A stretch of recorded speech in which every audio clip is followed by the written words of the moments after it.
Notre partenaire de cette vidéo, c'est Freegun. Vous connaissez la marque, elle existe depuis 2008. C'est deux passionnés d'enduro qui ont créé cette marque qui est devenue emblématique. Enduro, motocross, supercross, FMX, stunt, drift, c'était absolument partout. Vous avez même sûrement vu des cartables Freegun. Aranda, Souberas ont roulé avec des tenues Freegun, on s'en rappelle tous. Depuis De Martis 2005 que Raphaël filmait jusqu'à Justin Barcia, imaginez le chemin parcouru pour une marque française qui est de Montélimar. Donc aujourd'hui, vous savez quoi? Après l'épisode, on va sûrement faire gagner sur les réseaux sociaux ce casque-là. C'est le top pour aller au collège ça. Donc rendez-vous sur le site Freegun. Il y a des promotions, des chaussettes, des caleçons unis en coton jusqu'à caleçons psychédéliques. Il y a des collabs avec Marvel, avec Disney, avec Haribo, Choupa Choups. Vous allez trouver votre bonheur, c'est certain. Bon, raconte-nous ton expérience parce que tu avais déjà sauté à la rampe toi. Mais si, claro que si, pas de problème. Je me suis échauffé un peu dessus, j'ai moitié rien sauté. Moi j'ai pas d'essence déjà. Tu te rappelles toutes ces vidéos qu'on a en Californie? Oh, j'adore. Est-ce qu'il a déjà fait du motocross?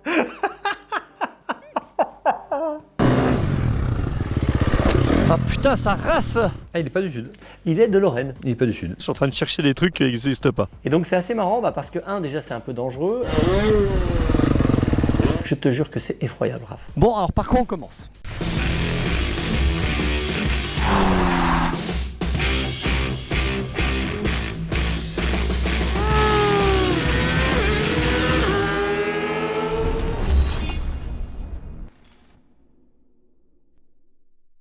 Épisode FMX. Première parce qu'il y en aura deux, Raphaël. Ah bon? En fait, j'étais sur un déplacement, si tu veux. Je devais aller en Espagne. Et donc, je passais à côté d'un de nos amis, David Rinaldo. David Rinaldo qui est quand même actuellement le meilleur freestyler Au monde. Voilà. Médaille d'or au X Games. Et c'est sur pas la le Best première, hein. Trick. C'est pas la première. Non, ça fait un paquet de fois. Ça fait un paquet de fois. Et donc, si tu veux, on l'a vu à Bercy, on l'a vu toute sa carrière. Et si tu veux, toi, tu l'as pas filmé. Rinaldo, non, je l'ai jamais filmé. Putain, alors il n'y en a pas beaucoup que j'ai pas filmé. Et de mon côté, moi, j'ai très peu rencontré. Je lui ai dit bonjour sur des épreuves.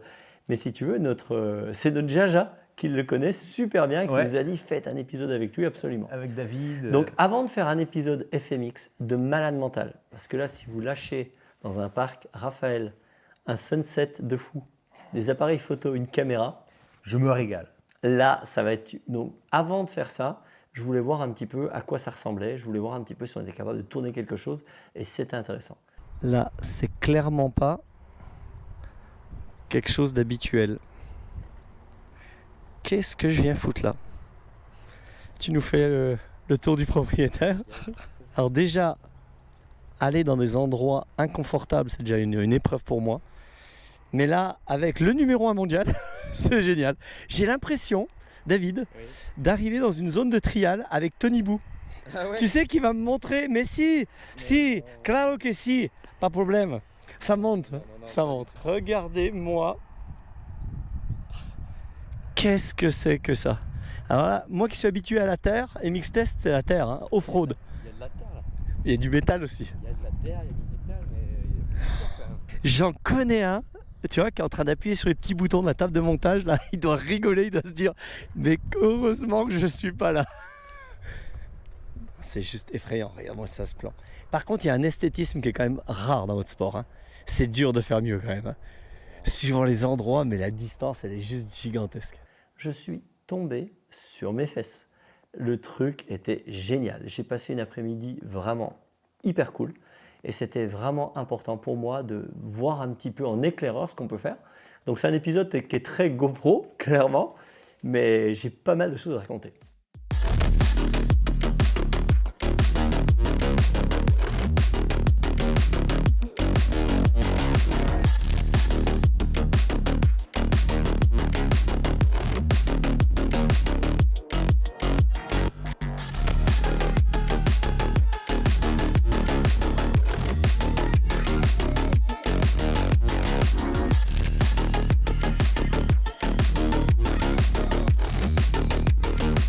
Alors David Rinaldo, sudiste, mais pas de chez moi. On est plutôt sur le sud, un peu plus à l'ouest, Languedoc, je pense. Pyrénées-Orientales au Languedoc. Exactement, il est dans l'axe, si tu veux, Narbonne-Carcassonne. Voilà. Il est pile poil au milieu, dans la tramontane. C'était ma première peur. Je dis, mais s'il y a du vent, on Alors fait ça comment? paraît fou pour un pilote de freestyle, parce que je sais qu'ils sont Bon. pas super copains du vent. Et ben en fait, le truc, c'est qu'il a mis tout dans le bon sens et puis il jouit surtout d'un temps, d'un climat incroyable. Parce que tu le sais, qui dit vent, dit Ah oui. pas de pluie. Et du coup, il a son propre parc. Il a un parc énorme avec un terrain de cross très super cross. Mais genre, je me suis échauffé un peu dessus, j'ai moitié rien sauté. Ah ouais. Je pense que tu sautes pas 80% des sauts. Ah ouais. Moi, j'ai pas d'essence déjà. Enfin, j'ai pas de kick, j'ai pas d'essence, je suis en train de chercher des trucs qui n'existent pas. Quand je vous dis que j'ai l'impression d'aller avec Tony Bou faire une session. En fait, je pense qu'à la rampe.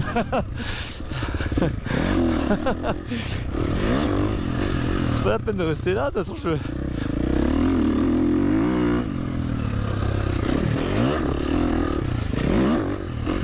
Ah, ça a échauffé les chevilles, on va dire. Donc c'est quelqu'un qui aime le motocross, on va en reparler. Et si tu veux, il a fait son parc. Alors le parc, c'est une énorme réception, si tu veux, centrale, avec des rampes un petit peu partout, différentes, à des hauteurs différentes, à des distances différentes. Plus loin, un bac à mousse. Et sur la réception, d'un côté, il a même une sorte de airbag, tu sais. Ok. Donc il y a vraiment tout pour arriver à progresser, imaginer le tricks, le réaliser dans la mousse, le faire sur l'airbag sans risque, avant de le plaquer sur la terre. Donc c'est vraiment l'outil idéal. Ça m'a fait penser comme si on avait été chez Metzger, chez Twitch, chez Digan. Tu te rappelles toutes ces vidéos qu'on a eu en Californie? En fait, il a recréé ça chez lui. Les rampes, il y en avait de partout. Et je lui ai demandé, mais une rampe comme ça coûte cher? Il me dit oui, c'est 2-3 000 euros avec le prix de la ferraille aujourd'hui. Bon, alors par quoi on commence? Alors, logiquement, MX Test, on doit tester. Donc, à la fin de la journée, il faut que j'ai ramené, avec quoi? Un saut, 2 sauts, 3 sauts. Ok? Donc, pour toi, on commence par quoi en freestyle? La première chose qu'on doit faire, c'est quoi? Avant même de commencer le freestyle, ce qui est cool, c'est de savoir rouler en moto. Le top, ça serait d'avoir un bon passif de cross, ou du moins avoir entamé quelque chose en cross, un petit travail. Donc ça, c'est chose faite, il me semble. Oui, depuis quelques années, j'ai même une formation Ténéré, Africa Twin. J'ai pas la Goldwing encore. Hein. Ça, c'est cool, c'est fait. Donc là, déjà, tu as déjà un point de plus que la plupart des freestylers de nos jours. Donc tu sais rouler en moto. Ça, c'est cool. En 2023, donc on n'est plus au Vans Big Air en 1999 où les réceptions, elles faisaient 2 mètres de haut avec des rampes à 35 mètres. Enfin bref, on oublie tout ça. Maintenant, on a des grosses réceptions en terre, des réceptions airbag, on a des bacs à mousse, on a des rampes à toutes les distances possibles. Donc de quoi normalement satisfaire tous les niveaux et toutes les envies. Petite anecdote, votre serviteur, quand il faisait du supercross, à la fin du supercross, après la finale, il y avait un concours de saut. Exact, c'est vrai. Et donc moi, j'ai vu Torrent Terrace Bien sûr. gagner les contests de freestyle après la finale avec toutes les ornières à l'appel. Et j'ai vu Mike Jones sauter quand même avec la cagoule. Oui, Le saut d'arrivée quand même. Hein. J'ai Bien sûr, il y a petite de bons trucs, historique bien sûr. que même toi t'as pas vu d'ailleurs. Moi, je l'ai vu, il l'a fait une année au Vans Big Air justement. Il l'a fait une année, il a mis le truc. Mais bon, après coup, tu regardes, ça se voit. Tu vois, Ouais, mais quand il a même. jamais- Mais bon, c'est pas mal, l'idée est pas mal quand même. L'idée est pas mal. Ouais, pour revenir ici, du coup, on a ce qu'il faut. Tu vois, il y a une petite rampe qui est placée pas trop loin là. Combien de mètres ça fait? On peut y aller? Ouais, on peut y aller direct. J'ai pas mesuré pour tout te dire, mais il doit y avoir 14 mètres. Tu vois, celle-ci, elle a 22 mètres 50 exactement. Tout dépend, il y en a qui mesurent vraiment à l'endroit précis, il y en a qui mesurent à l'endroit où on atterrit. Mais c'est ça, c'est 22 mètres 50, 23 Ça, mètres. c'est le truc officiel. Ouais, après il y a plusieurs rayons aussi. Tu vois, c'est un rayon de 8,5. Donc tu vois la courbe, tu parles. Ouais. Rayon de 8,5. Et à côté, on a un rayon de 9. Donc il est un peu plus plat. Mais ça reste du standard, tu vois, du standard sur les distances de 22 mètres, 23 mètres, c'est du standard de nos jours. Je pense que pour aujourd'hui, on va se concentrer sur du standard. Ouais, juste pour apprendre la réception en là, fait, non? Ouais, c'est ça. Bah, le saut en lui-même. Ouais. Enfin, le saut en lui-même, non, tu sais sauter. Mais ça kick quand même ou pas? Ouais, plus qu'un saut de cross. Non. Ah, ce que tu sais pas, Dis-moi. c'est que les terrains de cross ont évolué. Ils sont tout plats. Ouais. Oui. Sachant que ça, c'est mon père qui l'a fabriqué, celle-ci, en 2006. Donc si tu veux, il me dit, moi c'est rien. Tom, c'est bien simple, c'est un cimetière de rampes chez lui. Il fait la rampe, il la modifie, il en refait une autre. Si tu veux, les freestylers aujourd'hui sont devenus Ferronnier. Non, Ferron mais Ridard. ils sont devenus d'une précision incroyable. C'est-à-dire que le côté freestyler, fêtard, qui va faire 3 figures à la fin pour faire le malin et mettre des lunettes de soleil, mais tu oublies ça Ouais, mais complet. ça fait un moment quand même que c'est Ouais. plus ça, de toute façon. Ça fait, les mecs, c'est des athlètes. D'ailleurs, est-ce que ça a déjà été ça? Je pense Moi, au je pense début. qu'au début, ils se donnaient Ouais. l'image de ça. Alors, puis plus ou moins, parce qu'en fait, les freestylers de l'époque, tu sais qui c'était. C'était Toron Terrace, c'était Jeremy McGrath, c'était Serge Guidetti, donc c'était tous les mecs qui faisaient le supercross le soir. Ouais, qui Et avaient une sauté, fois que c'était terminé, si tu veux, ils faisaient le concours de freestyle. Donc finalement, c'était des mecs qui étaient hyper affûtés, hyper bons. Et aujourd'hui, c'est des mecs qui font que du parc. Alors là où tu te trompes, c'est sur le côté sudiste de David Rinaldo. Ah, il n'est pas du sud. Il est de Lorraine. Il n'est pas du sud. Il n'est pas du tout. Ça fait 10-12 ans qu'il habite dans Ah, le ok, sud, ouais, d'accord. qu'il est venu. Et tu vas me dire, mais est-ce qu'il a déjà fait du motocross?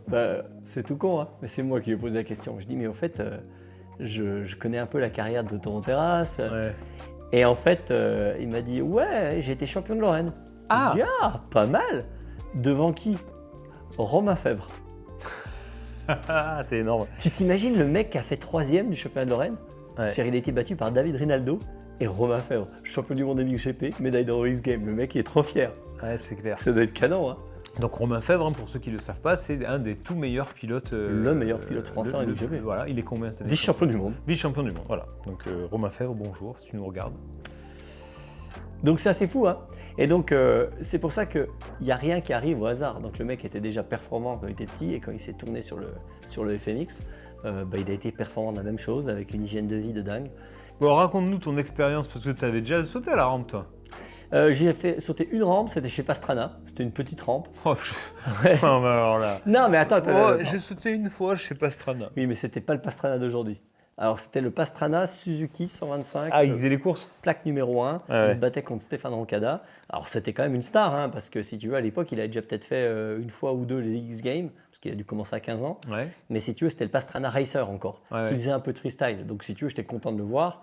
Il m'a dit, je peux essayer la rampe. Alors j'avais essayé la rampe et tout, et ça monte vachement plus haut qu'un son de motocross. Bah oui, j'imagine. Oui. Et donc voilà, c'était en 2001. Donc Ah, là, ça fait un petit moment. on est 22 ans plus tard. Ok.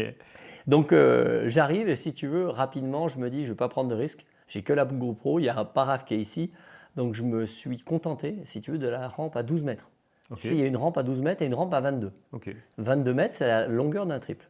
Alors tu vas me dire, mais pourquoi n'es-tu pas allé sur cette rampe à 22? T'as fait du supercross ou pas, bordel? Exactement. Et bien en fait, c'est pas du tout la même chose. Alors, je suis parti sur la rampe de 12 mètres. Et en fait, tu vas le voir hein, sur les images que je t'ai ramenées.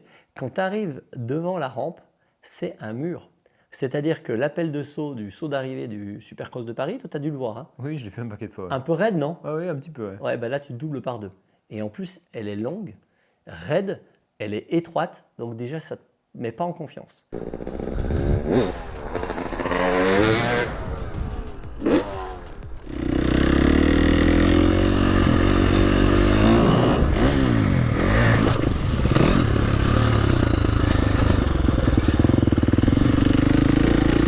Allez, go un peu plus vite. Ah, il en manque encore. Hein. Alors le bruit est vachement doux avec la 3,5. Alors que lui, il y a un waouh qui est quand même plus impressionnant. Elle est douce ma moto. Elle est trop douce. Ouais, parce que là, 2 fois, ok, la 3e fois, là, c'est une erreur après. Ouais, c'est clair. Ouais, Je mets le même coup de gaz Ouais. que toi, mais elle est douce. Ouais, non, elle est douce. Ouais. Tu vois, il faut que j'en mette un peu plus. Peut-être que je pensais un peu de vol peut-être. Ouais, à l'arrière aussi. Ouais, l'arrière. Non, par contre, je sens rien. Hein.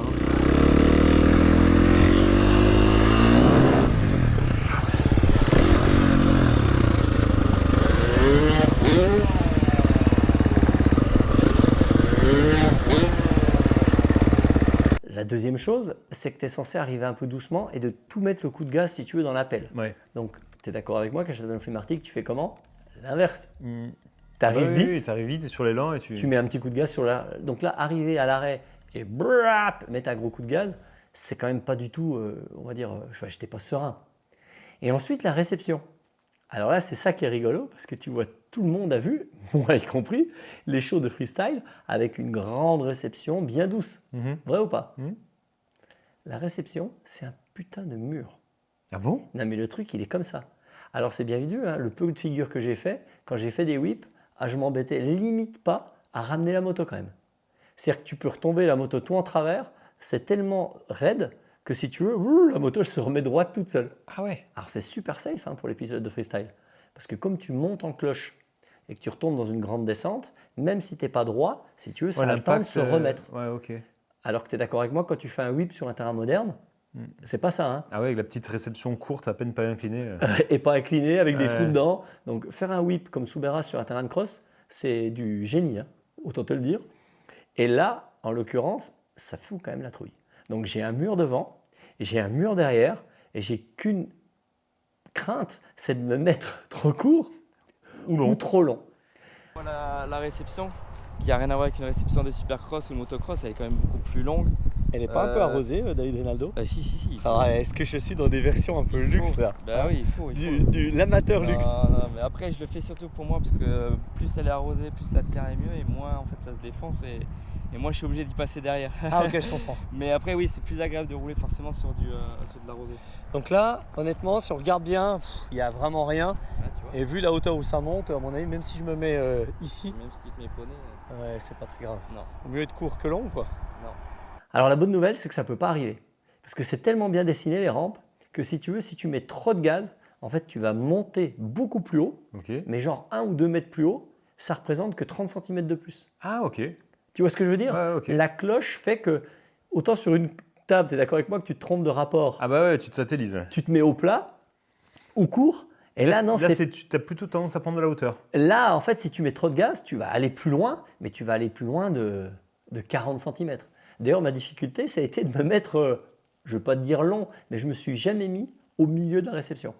Je sautais et je me mettais tout le temps pile poil, tu sais, bien précis. Mais il n'aimait pas trop David, tu vois, il dit bah, un peu plus loin, je ne suis pas rassuré de te voir retomber pile poil. Parce que tu sais, en motocross, on a l'habitude de retomber pile poil. Ouais. Donc il me dit j'aimerais bien que. Mais le problème, c'est que ça fait mettre un gros coup de gaz. Et c'est là que la limite de ma 3,5 motocross était là. C'est-à-dire que la moto, elle avait tendance à avaler la rampe. Du fait des suspensions ou du Ouais, moteur? l'ensemble. Bah, tu sais, Ok. le moteur. T'étais sur quel rapport? En deux. Ah, en deux? Putain, Ouais. c'est violent en deux. Non, pas du tout, justement. Alors Ah lui, ouais quand tu le vois arriver. Alors, dans cette GoPro, je ne sais pas comment tu vas couper. hein. Attends, parce que t'accélères à fond en deux? Non, un bon coup de gaz.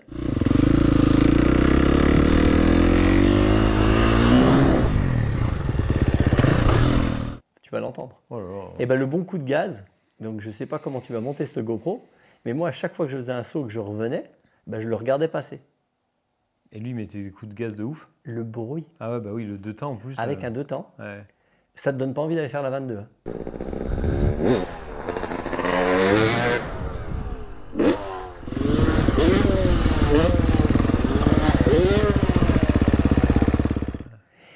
Et là, je reviendrai sur les performances de David Rinaldo, qui n'était pas en show, hein, il n'était pas au X-Game, et donc il s'échauffait. Il était en détente. Il était en détente et ça le faisait rire de me voir venir essayer. Il était très content d'ailleurs qu'on vienne. hein. Il attend qu'une chose, c'est qu'on vienne faire l'épisode. Moi aussi d'ailleurs. Et si tu veux, quand tu le vois passer, que tu es sur ta moto avec le casque, que tu es en bas et que tu le vois prendre la rampe et que tu le vois partir avec un énorme rupteur, la moto à l'envers, je te jure que c'est effroyable, Raph. Oh, oh, oh. J'adore. Ah, j'adore.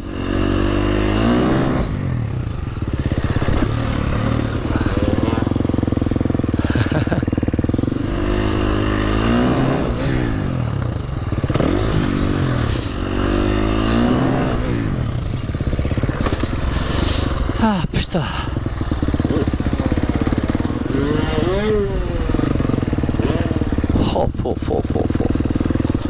Faire un knack-knack, c'est le truc le plus dur au monde. Et quand tu vois ça, tu te dis, je suis une merde.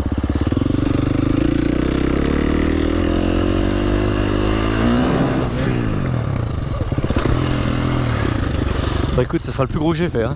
T'as fait, je sais pas combien de supercross de Lyon, de Lille, de Paris, de Genève. Moi, j'y étais aussi. J'ai vu beaucoup de choses. Mais quand tu es dans le parc tout seul avec lui, le bruit, il n'y en a pas. Donc le coup de gaz qu'il met, tu l'entends bien. Tu te sens bien que tu n'es pas capable de mettre ce coup de gaz. Pourtant, Dieu sait si j'essaie de mettre un coup de gaz sur une demi de temps. hein. Mais le coup de gaz qu'il met dans la rampe, il est d'une violence. Tu sais, mais comme un ninja qui met le coup de sabre. Tu vois ce que je veux dire? Il n'est pas retenu. En fait, c'est ça, il n'y a pas de retenue. Moi, avec la 3,5, j'avais suspension motocross qui retenait, le moteur qui retenait et Pépé qui retenait. Lui, il n'y avait aucune retenue avec une moto hyper rigide, légère, tu sais, ils ont tout viré ce qu'il y a dessus, et agressive, tu sais. La carburation, elle est parfaite, vous voir un peu pauvre. Je te jure, c'est à la fois beau et effrayant. Quand tu vois ça, tu ne te dis pas, je vais faire du freestyle. Franchement, tu vas surkiffer. Toi, tu as dû faire quand même des vidéos dans des parcs. Bah, j'avais été, oui, j'ai fait un paquet de riders. J'avais été chez Tom Pages en Espagne aussi. Filmer des tricks pour le moins radicaux. Hein. Mais ouais, je comprends ce que tu veux dire. C'est vrai que quand on est seul avec le pilote comme ça, mais c'est pareil je trouve que c'est pareil pour le motocross. C'est pas faux ça. Quand tu filmes sub tout seul. En supercross. En supercross ou même en motocross, que tu es sur la piste avec ta caméra et que tu vois la dérive au freinage, la violence de la réaccélération, enfin, c'est pas comme quand tu vas voir sur le jour d'une course. Là, et ça ne te donne pas envie de prendre une moto quand tu le vois rouler. Ah non. Jamais. Et bien là, c'est pareil. Non, ça te semble c'est inaccessible. vrai que s'il y avait eu Jaja et 10 autres freestylers amateurs, peut-être qu'en fait, ils auraient mis 2 fois moins de gaz et ils seraient retombés au même endroit. Parce que ça, c'est le truc de Soub aussi. Il arrive à bloc sur des appels pour sauter 10 mètres. Et tu te dis, mais jamais je peux arriver si vite, moi. Mais en fait, tu peux sauter tout doucement et retomber au même endroit que Soub. Et bien là, c'est pareil. Je suis sûr que la violence du coup de gaz avec des amateurs de FMX, elle serait moindre. Et ça m'aurait moins effrayé. Je te jure que tout est effrayant. Et puis le truc, c'est qu'il était en détente. Donc, il n'a pas fait beaucoup de tricks. Mais les tricks qu'il a fait, c'était quand même des backflips. Avec des variantes. Avec des variantes. Avec des knack-knack. Non mais... Alors, sur les figures, tu vas me dire, vas-y, pose-moi la question si j'ai fait des figures, Raphaël. Alors, Pierrick, est-ce qu'on a envoyé du tricot?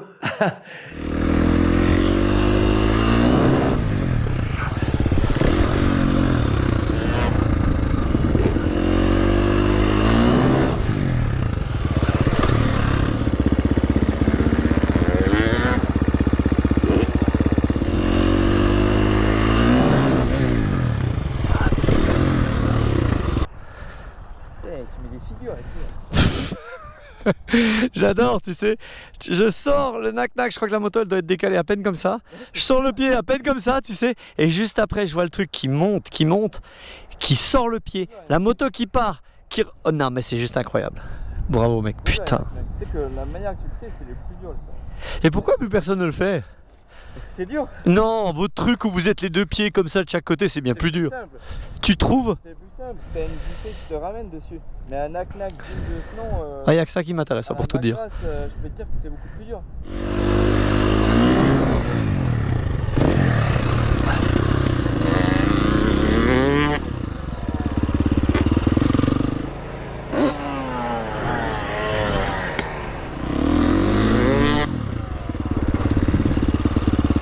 Oui, encore, c'est pas très grave, mais c'est qu'il passe même pas. Non, mais il manque ça. La selle est vraiment à l'endroit où je passais le pied, il y a ça qui manque. Hein. Ouais, donc c'était assez rigolo. Et donc j'ai essayé des knack-knack, j'ai essayé des petits knack-knack. Alors le Masters of knack-knack, pour moi, hein, sur une rampe, tu vas rigoler, mais c'est Sorby quand même. Ah oui, une main, je l'ai filmé moi. Voilà, au rapport, nombre de fois qu'il a pris la rampe et figure qui en est sorti. Ouais, on dirait qu'il a fait ça toute sa vie. Non, attends, le pied, je crois qu'il est au bout du cale-pied. Ouais. Il est tendu plus que Magraff et plus que Pastrana réunis. Ouais, il est incroyable. Et d'une seule main. Ouais, et d'une seule main. Non, mais Sorby, les knack-knack, c'est incroyable. Alors pour ceux qui ne savent pas Sorby, aujourd'hui, il entraîne Barcia. Et il a entraîné plein de pilotes top. Un Français qui est aux US. Qui est aux US et tout. Donc il était extrêmement doué. Mais tu sais qu'il est dans mon DVD First Lap. Mon DVD MX Rush que j'ai sorti en 2005 quand on s'est rencontrés chez Musquin. Chez Marvin et Michael Musquin, exact. Où il tape du knack-knack à une main, il m'avait régalé quoi. Ouais. Et donc du coup, j'ai essayé des petits knack-knack et tu sais ce que m'a dit David? T'es chaud, elle est dure, c'est la figure. Et là je me suis dit merde, j'ai fait le con quoi. Parce qu'en fait c'est une figure qui est, si tu veux, qui est désaxée. Il me dit faut pas que ton pied glisse. Je dis mais tu te fous de moi? Quand vous sautez, que vous mettez la moto à l'envers et que vous partez les deux de l'autre côté, c'est quand même plus qu'un knack-knack. Il me dit oui, mais on a la butée, on peut la ramener la moto. Donc c'est là, je pense qu'il a perdu complètement aucune notion de réalité. Non, sauter 22 mètres sur une rampe en mettant la moto à plat, l'envoyant d'un côté, toi de l'autre côté, tendu, oui, mais t'as la sur le bidon. T'as la butée. Oui, non, la butée, je veux bien. Moi, j'ai dû faire ça. Je pense qu'au niveau des risques, j'avais géré. Donc j'espère te montrer ça d'ici, je sais pas, un mois ou deux. Pendant l'hiver, on retournera chez David, on prendra notre temps. J'aimerais bien faire le studio chez lui, parce qu'en fait, j'aimerais bien aussi faire beaucoup de Parlons MX avec lui sur le freestyle, parce qu'il faut qu'on revienne de manière historique sur le freestyle. On essaiera d'amener Jaja, et puis j'essaierai de faire des belles figures, et tu me feras, parce que ce sera ma dernière fois que je ferai un knack de ma vie, je pense. Alors tu essaieras de me faire une belle photo, je l'encadrerai. J'essaierai de faire une belle photo. Je la montrerai à Milo. Bon, bah dites-nous dans les commentaires si ça vous botte le FMX. Si ça vous botte pas, on appelle David, on annule tout. En tout cas, voilà, on n'a pas vu beaucoup David parce que voilà, c'était un petit essai, c'était un entraînement, mais ça m'embêtait de ne pas vous le faire partager cet entraînement. Et puis vous savez qu'il y aura bientôt, alors je ne sais pas si ce sera 2 jours ou 2 mois, mais vous aurez cet épisode FMX avec David Reynaldo, qui est d'ailleurs une crème. Je ne sais pas comment on fait pour être autant médaillé et aussi humble. C'est juste incroyable. Je me languis de cet épisode.